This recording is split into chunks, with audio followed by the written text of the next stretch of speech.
Hey YouTube, you have an air hose that keeps hissing like this? Let me show you what to do. Now you want to start by relieving all the air pressure in your tank by either kicking open the drain valve or simply by just disconnecting your hose. See that little thing with the straight line through it? That is your valve. When you put a male fitting in here, it pushes this valve down and allows the air to come through.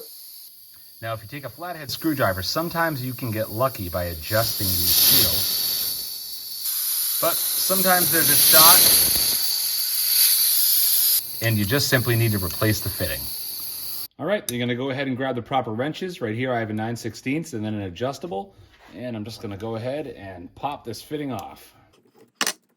And take all the old Teflon off, and reapply some new Teflon, and pop the new fitting on. Luckily, I usually have some extra air fittings chilling around the garage.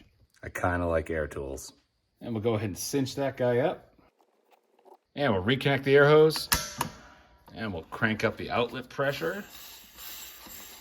Look at that, we're at 120 pounds, no more hiss. Now, if a bad valve inside your fitting isn't the culprit, it could be one of two things. It could be that your threads aren't properly Tefloned, or they're just not tight enough. So always make sure your fittings are nice and tight, and make sure you got Teflon on those threads. Well, there you have it, guys. Those are the simple remedies to fix an air line that's hissing out air. I hope this video was helpful. Until next time, thank you for watching.